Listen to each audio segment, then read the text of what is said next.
Aloha, and welcome to Manoa Valley Theater. I'm Executive Director Kip Wilborn, and we are so excited to have you back in our house. Now, a lot has changed since you were here last, so I thought I'd take a few moments to show you what to expect when you arrive at the theater for a performance.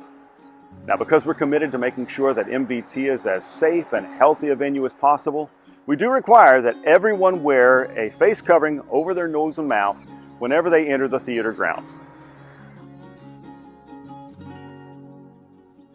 MVT recently earned the Healthy Verify certification. Now, what does that mean to you? It means that we're exceeding the guidelines from the CDC and Hawaii State Department of Health. We want you to have peace of mind when you come back to visit us, and we've been hard at work cleaning and reorganizing for you. As you approach the box office, you'll see markers on the ground spaced 6 feet apart. Please use these as a guide while waiting to check in to ensure proper social distancing. And when it's your turn to check in, step up to the marker in front of the table. Give our box office staff the name under which your reservation was made, and they will match the name to our reservation list. Next, a staff member will do a contactless temperature check and ask for a few short questions related to COVID-19. You can access our new digital playbill by scanning the QR code posted at the theater or via the link on our website. After checking in, line up in front of our main doors. For the time being, and with your health and safety in mind, we will not sell drinks and snacks, and outside food and beverages are not allowed on the theater grounds. Before each performance and between performances on 2 show days, the theater, public areas, restrooms, backstage, and dressing rooms will be cleaned and disinfected. The house will open 30 minutes prior to the show. Now, we all love to greet our friends and family who are on stage, but we ask that you not congregate at the stage door. Give your congratulations and lei after you've left the theater grounds.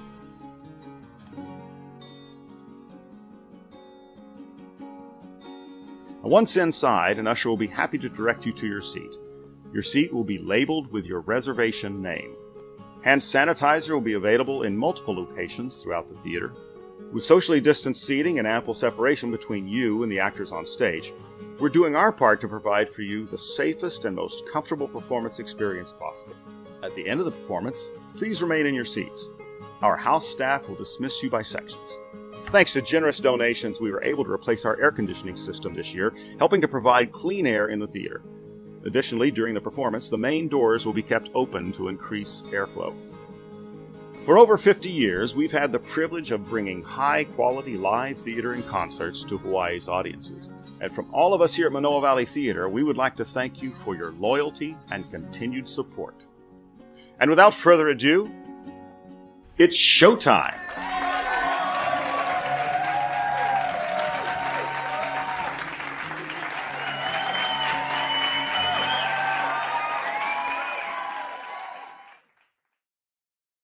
And good afternoon, and welcome to this pre-4th of July edition of Manoa Valley Theater Live. I'm Devin Nekoba. How you doing? Let's get things started because we got so much to talk about with our guest. So Janine Myers, come on in here.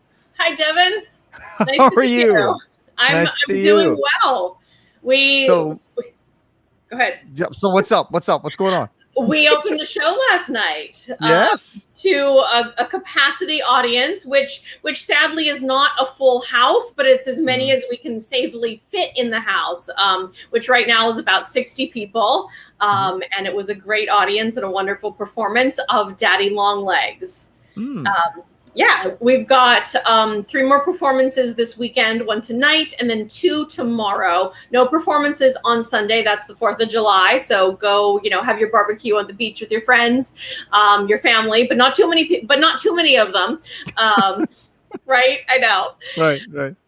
But yeah, we had a fantastic opening night performance last night, and it was a little weird not to have an opening night gathering post show. Yeah, that's right. But hopefully, when we open our fall season, we can get back to doing those. Speaking of which, Andrew was prompting me with Be More Chill Here, which is our season opener in the fall. Auditions are coming up for that in just a couple weeks, on July 11th and 12th. So you can call the box office at 988-6131 and get an appointment. We're doing those by appointment only to encourage social distancing, and callbacks are going to be on the next day. So anyway, get to the theater and come audition for a show, and hopefully we can get full houses in the fall if everything goes well.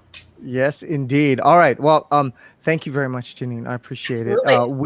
Before we started the show, Janine, myself, and Andrew were talking about how many questions we had for this man who's coming up next. So we're going to get to him as quickly as possible. Is that cool? Yeah, I'm going to get out of here. All right, cool. Thanks, Janine. Appreciate it. Let me get to introducing him right now. Our guest this afternoon is taking time out of his very busy schedule to chat with us about Daddy Longlegs. Michael recently won his first Tony Award for Best Revival of a Musical, having co-produced Once on This Island with Lea Salonga on Broadway. He also produced Tuck Everlasting, How to Succeed in Business, starring Daniel Radcliffe, and a digital production of Estella Scrooge, among others. He developed Daddy Longlegs and shepherded it across the globe before landing off Broadway in 2015 and served as a musical theater liaison for the Harold Prince musical theater program at the Directors Company in New York, and is the founding partner of Wits End Productions, formed in 2013 for the creation of new work. You can see more of Michael's projects at michaeljakowitz.com, and his newest project, Diana, opens at the Longacre Theater on Broadway this November after premiering on Netflix October 1st. Viewers, without further ado, please welcome Mr. Michael Jakowitz. Hey, good afternoon, sir. How are you? Good. Thank you so much for making the time to be with us today. Okay, before we get started, Michael was kind enough to get us our trivia question that's going to win you tickets to the show. So that question today is, who wrote the novel Daddy Longlegs is based on? Okay, now you put that in the comments. First person to get it right, wins themselves tickets to go see Daddy Longlegs. So that's kind of cool. All right. And the question is right there at the bottom, just in case you were curious. All right. Now, Michael, I have so many questions to ask you. So before we start, can I just say one thing? Watching that clip that Kip did about the theater, it was like, it's the thing that I missed. Like everybody says, what did you miss most about, life before the pandemic? And like live theater is like the thing. And anybody who's listening to this is going to know exactly what I'm talking about, right? If you're a theater person and you love the theater, we're starving for it. And so I'm so happy that we're going to have it again. And we're going to be, and you're doing Daddy Longlegs of all, it's like, so it's just really, really exciting. Now, how did you get involved with producing? I mean, what was the thing that drove you to do this? Because, I mean, you formed your own company for this. Yeah. I mean, that's a long story, and I had lots of therapy to figure that out. but because the bottom line is I was born to do it, right? Like when I was 9 years old, I was literally getting the group, my community together to put on shows, and like it's just who I was. It was what I needed to do, and I learned at a relatively early age when I was in college that I did not have the talent that was necessary to be on stage. And I didn't have that gift to be an actor and to be a singer and to do that. And I was I knew I needed to be in this world. And the other side of the table was where I found my true passion and my true joy. And that's and I'm glad that I discovered that early on. And it's not everybody's meant to be Meryl Streep. Some you can have a thriving career in the theater without being on stage. Well, for the people who are watching this who may not be familiar with what a producer does, can you kind of give a little bit of insight for that? Sure. So I look at it as the producer is the guy at 30,000 feet, right? Who's looking down at the production and making sure that all the pieces are correct. So the producer will hire the director. They will hire the casting director. They will hire the marketing firm. They will hire all of the components of a show that happen. The producer is kind of in charge of. So like my, talent, if you will, is getting the right people on the right project in the room together to create the magic that they do. And I've been lucky in that I have some great collaborators, and I've been lucky putting them together in the right configuration, and magic has definitely happened. Yeah. Well, I mean, looking back over your credits, I mean, it's dizzying. We start with Daddy Longlegs, but you've got How to Succeed in Business. You've got Hawaiian Goddess that you're working on right now, actually. And for those of you who are looking at Michael right now in the video and going, gee, he looks like he's in a tropical area. He's actually here, right? Correct? You live in Hawaii now. I moved to Maui to work on what the irony is, I just won the Tony, as you said, for Once on This Island. And about, 15, 20 years ago, I remember being in Hawaii and thinking, wow, somebody should do a Once on This Island style musical about the Hawaiian gods. And like, I just put that in the back of my head. And I knew that unless I met somebody on the ground in Hawaii that knew both the world of musical theater and the world of Hawaiian culture, it wasn't going to happen, because I couldn't do that from New York. And I was opening a show in 2010. It was a Stephen Schwartz musical that I had premiered in California. And the opening night party, I'm sitting next to a woman, and somebody says, "Oh, you should really meet her. She's a savant. She writes book, music, lyrics. She's a musical director. She's amazing. Her name is Rosalind Katrakia." And I'm like, "Oh, very nice to meet you. Where are you from?" And she said, "Honolulu." And the hair on the back of my neck literally stood up. And I was like, "Really? We need to talk." And I pitched her this idea, and she was like, "I love that idea." And I said, let's make that happen. And I was able to get to again, part of my talent, right? I got the best people on the planet in the same room to do it. And that included getting Kaylee Rachel to write, the Hawaiian music and the book, and Patrick McCookane to choreograph it and write the book with Rosalind. So it's like, it really is a dream team of people. And I realized that I would never have the street cred from New York to do this. If I really wanted to do this, I needed to move to Hawaii. And so in like 2015-ish, we decided to move. And no, it was later than that. It was so I now live in Maui, and I'm working on a lot of things, but my passion project is the Hawaiian Goddess, which is the story of Pele and her younger sister, Hi'iaka, and that love triangle with Lohiau of Kauai. And like that is an epic tale, and that's what we're doing. And we're doing a Broadway style musical, and Stephen Schwartz is our dramaturg, and he's our executive producer. And it's like, it is a very, very exciting project. Well, what was most fascinating for me is, I mean, I've heard of you before I even got a chance to meet you like this today, because Roz and a lot of people that are working on this, including Ken and Kelly, have been friends of mine for years. So they were raving about this guy that they're working with, and he's a producer, and he's putting this thing together, and we can't believe how he was able to find everybody and get everybody all on the same page. The talent that you had on the stage when you did your reading was incredible. I mean, it's like a who's who of talent here in Hawaii. So thank you so much for being so true to it and trying to do it the right way, because not everybody necessarily would do that, and Right. You really took the time to investigate it and be as pono as possible with it. So I have to give you props for that. It's awesome. Now, okay, sorry.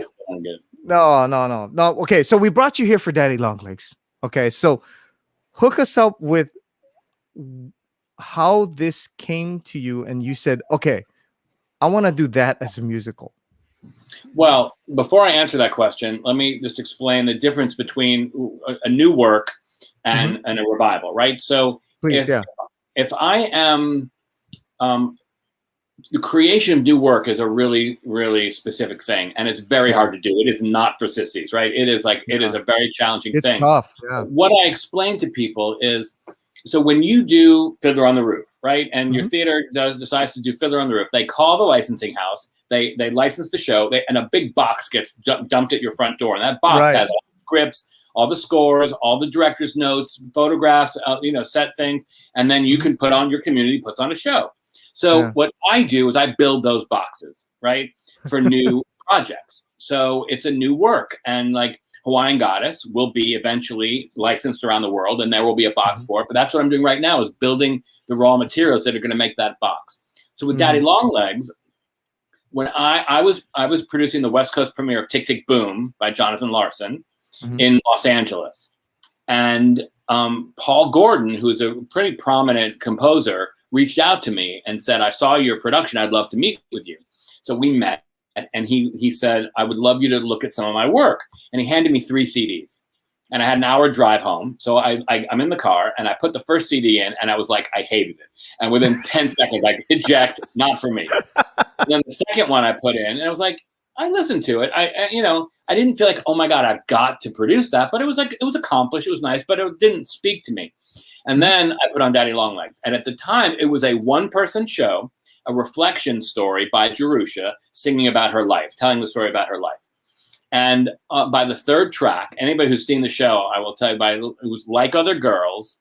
And there's a specific lyric in the song where Jerusha sings, the bitterness of wearing your enemy's clothes seeps into your soul. And I heard that lyric, and I just pulled over, and I called my one of my producing partners at the Rubicon and said, I found our next project. We have to do this. Wow. And so after talking about it, though, we said, we really need the boy. Like, we can't do this as a one-woman show. We really want the boy. So we called the authors and said, would you be willing to introduce the character of Jervis so we have the two characters to play off of each other? And they said yes. And so they rewrote it, and they reconceived it as a two-person vehicle, and we did a plays in progress to develop it. And the audience who came loved it so much, and the Rubicon decided to do a premiere. And what's fascinating is, look, John Caird directed Les Miserables and Nicholas Nickleby, right? He's a titan. So to get John Caird to write this and direct it, that wasn't a cheap endeavor. And the Rubicon is a nonprofit, small 200-seat theater. So it's kind of like going to Manoa Valley and saying, hey, we want you to commission this new work by John Caird. Well, heads are exploding, right? Like, we can't afford to do that. And Right. so what we did is we formed a 3-member consortium of 3 theaters to say, why don't we do a rolling world premiere? And we'll do this 3-city little tour. And that way each of us could split the cost, and we would be able to do it and create this great piece. That 3-city tour ended up being a 6-city consortium. That 6-city consortium ended up being an 18-city global tour because it was just so popular, and people loved it and wanted to see it and wanted to hear it. And it's the music, it's the way that John Caird weaves the two characters without being together, but they're together. And it's just really creative the way that he put it on, the way that he did it. And the music is stunning. And it's a very intimate story about the empowerment of a young woman. So it was so topical and so timely, and it never meant to be a commercial production. But at the end of the day, we had no choice because audiences were just loving it and they were demanding it. And that's how it ended up going to New York, because it was just like a demand for the show. We went off Broadway. I partnered with Ken Davenport, who's a friend of mine and a very prominent producer on Broadway in New York, and he loved it. And we did it together, and and then we did the first live stream of any show in New York ever, Broadway or off Broadway. We did the first live stream show in the history of that. And everybody said, "Why would you do that? People aren't going to want to come." They will say, "I've seen it on, I've seen the stream. Why would I pay to go see it?" And after that thing, our ticket sales went up because people it's branding, and people were like, "Wow, that is really cool. We really want to. Oh, I remember that. I heard about that. I want to go see that." Well, and then there's something definitely about seeing a show like this live. It's 2 people. They are on stage the entire time. And so, there is no escaping. There's no hiding behind set pieces or any of that kind of stuff. They get up there, they sing, they act, and you're watching it happen in real time. And things happen when it's live theater, which is half the reason why we like going. One of the other things I wanted to add, for that character. You really root exactly. It's one of the great characters, and it allows for and I think because also too, because it's only 2 characters, you're allowed, the characters are allowed to grow. And that character development is really important for people, especially in theater, to watch that. That's definitely something that's cool. Also when you're building a show, producing a new work, do you find that you go, okay, do you start with 2 and then grow the cast, or do you have to listen to the music and then sort of close your eyes and go, okay, we need to have this many people? I mean, how does that work? Yeah, there's no book with this in it. Every show is different, and you just it depends on the project. I'm working on 3 premiere new works right now, and they all are completely different. So answering one would be completely different than the other. I mean, Daddy Longlegs was great because it was only 2 characters, so it's easy. In terms of post-pandemic, it's fantastic. I mean, I see the reports from MTI, it's like it's exploding around the world right now. So many companies are doing it because it's easy to produce. It's only 2 people. You don't have to deal with, you know, all the safety issues that you have to deal with for COVID. So it's really, you know, it's exploding right now, which is exciting. And how did we at Manoa Valley Theater end up with this stroke of luck where we get this amazing show? How did that happen? I talked to Kip, you know, a couple of years ago. I think they were doing it at Punahou. One of the students, before it was up for licensing, she knew about the Hawaiian Goddess Project. She knew that I was involved, and she had the gumption to say, "Hey, could I do Daddy Longlegs as my senior project?" And and I said yes, and I got them the rights cleared so that she could do it. And when I went to see it, I called Kip and I said, "This is pretty great, this production. You should come see it because I think this would go great in your theater." And I think he wasn't available to do it, but he said, "Just send it to me. Let me read it."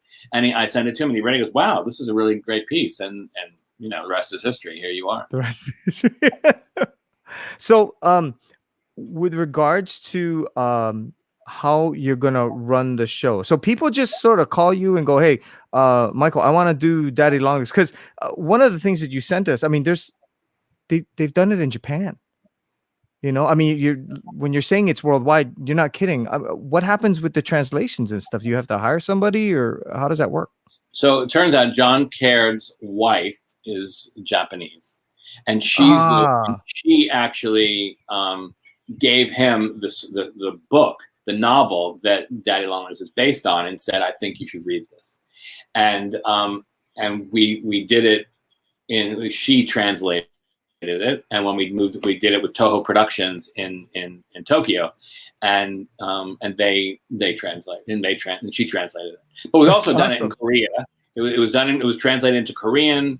There was a production in Mandarin, China, and I don't know actually what language they did it in. If it was somebody translated, I really don't know. But it was done in London and Canada, and luckily they didn't have to be translated. That's awesome. Hey, Michael, if you don't mind, we actually have a video that we shot as a promo for Daddy Longlegs. If you don't mind, I'd like to play it for you now. Is that okay? Yeah. Cool. I have discovered the secret of happiness is following my will. I've had the opportunity to perform Daddy Longlegs in 13 different cities in 3 different countries. And I'm so happy to have brought the show home to New York. We've been running almost a year, and one of my favorite parts of the show is this man, my husband. And one of our favorite parts of the show is singing My Manhattan, where we get to celebrate our city. So, come join us To see what it's really like for a day in our Manhattan. The secret of happiness is...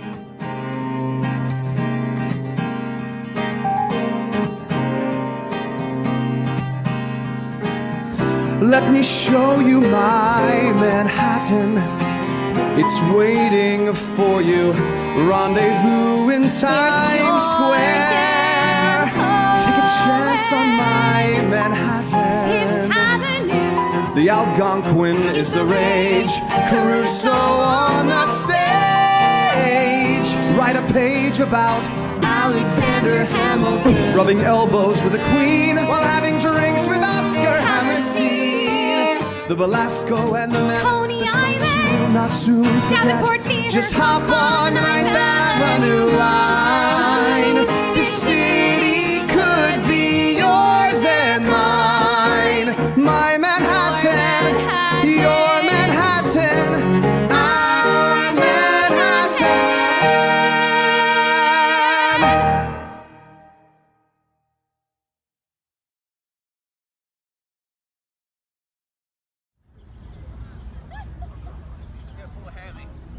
I think I pulled everything.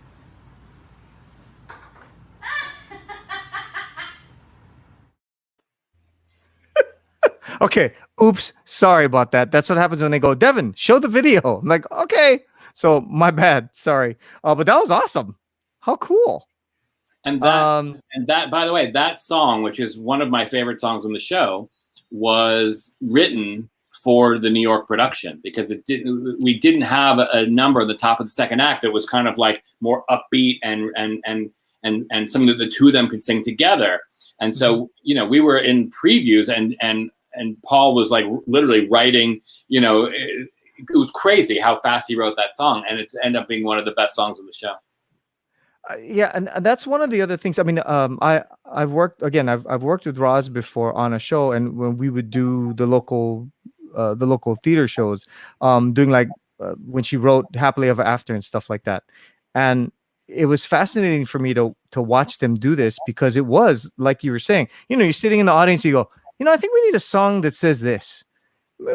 Then all of a sudden the song sort of appears out of thin air. And as the producer, I mean, is that part of what you have to do too, where you're sitting there and you go, you know what, I think we need something here. I think maybe there needs to be a little more dialogue too. I mean, is that part of what you're into as well? And it's often very, very, you have to walk a very delicate line, because right, you know, some of these people are very you know, precious about, you know, their work. So luckily, yes, Paul Gordon is not precious. But, you know, like on Estella, I did the same thing. We said on Estella, we have the, you know, I said, we don't have a number for Estella to sing a Wizard and I moment from Wicked, you know, where she sings The Wizard and I. She stands center stage. She just sings this moment. I said, we need a moment like that. And he was just, he didn't get it. He didn't want to do it. But ultimately, he wrote that great song, Never Look Down, which is at the top of the show, that I think is the best song on the show now. And it's, you know, it just centers the whole thing. And, you know, but that's a producer's, you know, finesse to gently, you know, suggest things. And it's also the relationship, right? I've known him for years, and we worked together for years. So he respects my opinion. He trusts my opinion. And, you know, and I'm not always right, but, you know, in this case I was. And he ultimately came around and said, you're right. And he wrote a fantastic song that is now, you know, one of the songs. I mean, one of my favorite stories about Daddy Longlegs is there's a spectacular scene in Act 2 where there's a mashup of two songs. And it is so special. I'm not going to say much about it because a lot of people haven't seen the show yet, but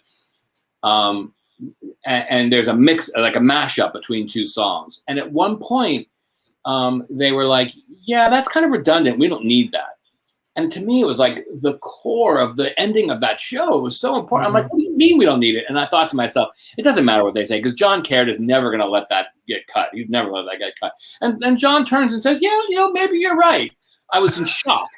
And I said, you cannot cut the song. And they were like, well, we want to try it. So for one of the 18 productions, this is before New York, one of the 18 places, they cut the song. And it was just, it just didn't have the same weight. It didn't have the same, you know, it didn't land the same way. And in the end, I brought it back. I was like, I had a meltdown. I was like, we have to put this back. And so I'm famously known now as the guy who kept I Have Torn You From My Heart in the show. So people know that there is a line in the sand, and at some point in time, if you cross it, Michael's gonna be like, no, we're not doing that. This is my show. So do you prefer doing revivals or doing new productions, or are they kind of the same? New work to me is great. I mean, you know, two of the big shows that I've done on Broadway were revivals, right? One's on this island and Out at Sea. And, but, you know, there's a difference between commercial producing and nonprofit producing and, you know, whether you're a lead producer or a co-producer, right? So on those projects, those revivals, I was a co-producer. I wasn't the lead producer, right? Daddy Longlegs, Hawaiian Goddess, Tuck Everlasting, I was lead producer on those. And it's a totally different experience, right? Totally different experience. As a co-producer, you're basically getting your investors, in your pool of investors to come in and invest in a commercial Broadway show through you. So everything gets funneled through me. So, you know, if I raise $250,000 or something for a Broadway musical, I'm listed as the producer, but I don't put up $250,000. I have all my investors put up the money, but they get funneled through me, kind of thing. Does that make sense? Yeah, it makes sense. It makes sense. So that's kind of how commercial theater works. But you know, so my experience on Broadway has mostly been through co-producing, but I did, like I said, I was the lead producer on Tuck Everlasting, which was a Broadway musical, which I'm so proud of and was spectacular. But It opened in the same season as Hamilton, and Hamilton sucked all the air out of the room for sure. And we couldn't find an audience. I mean, the show was really well received, and people really like the show. Yeah, people really like the show. My prediction is it will get revived at some point in the future, and it will have a real production that will run. And like Chicago opened and closed, and the initial production of Chicago was 17 years later that the revival happened, and now it's been running for the longest running show in New York. So one of them. So I think we will have our day, but it wasn't meant for the first. It was ahead of its time. Is all you can say. I'm going with that. Yes. Now, before we go, just really quickly, because Hawaii is such a small theater base, and people always looking to produce shows, I just wondered if you had any advice for someone who's seeing what you do and admiring what you do, and saying, you know what, I kind of, I don't know, I kind of align myself with Michael. Maybe I'm not the guy who's going to be on stage starring in it, but I can be the guy who helps make it or helps produce it. So did you have any advice for people who may want to get into producing? Not necessarily the kind of producing that you do, but just to do stuff here at a local level. Yeah. I think on a local level, you just have to want to really bad, right? Like if you really want to do it, you can figure out a way to do it. Because if the rules and regulations that are required to do this in New York, and the unions and all of the exchange commission, and like there's so many things you have to understand to do this like professionally on Broadway. But the bulk of the people producing around the world aren't doing that, right? It's like you say, they're doing a local theater production or doing local things. So, I feel like to me it's all about relationships. You have to like get in with somebody like Kip or an artistic director of a theater, and make those relationships. Like when I moved to California, I forged a relationship with Carolyn Burns, who was the artistic director at the Rubicon Theater. And it just started out as a very friendly, like, I love theater, you love theater, let's get together and talk. And now I'm on their board. I'm the director of new works. I run I won their first innovation award. I'm like deep in, but it started with me just having coffee with her and being like, wow, I'd really love to talk to you about that and see how we could work together. And it's about relationships, and it's about a desire. If you really want it badly. Yeah, your passion is quite evident as we talk to you. And actually, if you want to experience the passion that Michael has for this for yourself, there's going to actually be a chat back between shows on July 10th. So we're actually going to get him to come into town to do that. So thank you so much for doing that for us. We really appreciate it. But we've only scratched the surface of all the stuff that Michael does. So please make sure you're joining us there between shows July 10th of Daddy Longlegs. And don't forget to check out witsendtheatricals.com, where you can see all of the amazing stuff that Michael's done. It's so impressive. Thank you so much for spending this time with us, Michael. We really appreciate it. My pleasure. All righty. So theater. And we're actually out of time. I can't believe it. Janine, I don't know if you wanted to come back or not and say goodbye. Yes. Yes. Andrew and I are both adding me to the stream here. Yeah, I wanted to touch on one of the things you said early in the conversation, Michael. You said that it's all about surrounding yourself with the dream team and the best people. In one of my hats at Manoa Valley Theater, I'm the production manager, and that really resonated with me. If I get a good group of designers and good cast members, a great director, then my job's a piece of cake. It's all about surrounding yourself with the best people you possibly can. That's exactly right. Yeah. And then just the last thing I will say about the 10th, when I'm at the theater in between shows, when we're talking, I love the idea that, if you think about all the classics, Daddy Longlegs will be a classic someday. And it's an opportunity for audience members to ask me questions about like things that happened. And I know so many great stories about how this evolved. And it's just a cool thing to be able to say you were like, you were there from the beginning and you heard all the stories. And so I think people should come and check it out. Well, I think we're I'll gonna. be there because I found this conversation fascinating. In my other hat, I'm the lighting designer, and I've been playing with the emotions of Daddy Long Legs, and I've really been enjoying exploring that. And you were talking about the one song in Act Two that was almost cut and then came back, and I'm like, oh, they can't cut that song. It's I know, so right? Exactly. I was like, are you kidding that me? one. I had a meltdown. I can see why. It totally makes sense. So you should come and see Yes. the show.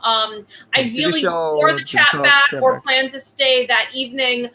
Get your tickets at ManoaValleyTheater.com. It's there scrolling. And you should definitely come check out our show. Come see what is getting Michael so excited. And I completely understand where you're coming from and all this. Michael, So thank you again. Sorry, go You ahead. saw the show last night, right? Yeah. How is it? It was great. I mean, I've been watching it for almost every night for the last 2 weeks or so. So I've really seen the actors like hit their full stride during Tech Week, as we had costumes, as we had lights, as we had the band. And last night we added a full audience, and after the first number, that first applause, when everybody in the theater applauded, I could have cried. It's been so long. I can't wait to hear It's that. so long since everybody's applauded at the same time at the end of a musical number. It was really special. So and we on had the standing 10th, ovation too. On the 10th, ask me what it was like to see the show in Tokyo, because there's great stories there too. I will. Okay, man. I don't know. This talk back or the chat back may last until the next show. So I just know, be ready for that. Our house manager, Sarah They're going Ward, like, is gonna we need to hate us. stop. She's We gonna need to kick us stop. out of the theater I so know. she can get the next audience in, though. It'll just be Yeah, like, we're going to do a chat going. back after the second show. It'll be great. Michael's just going to stick We're around. just gonna stay and do another chat back at like Exactly. 10 o'clock at night, right? Michael, best of luck. Thank you so much once again for taking this time with us. We look forward to seeing you on July 10th, and continue your support of theater. We appreciate it. Your dedication to new productions and getting those out there, and your excitement for theater, for live theater is really contagious and infectious. So thank you so much for sharing that with us today. On behalf of Janine and Andrew and Kristen and of course Michael, I'm Devin. Thank you for joining us here on Manoa Valley Theater Live. We'll see you at the theater, or we'll see you next week right here.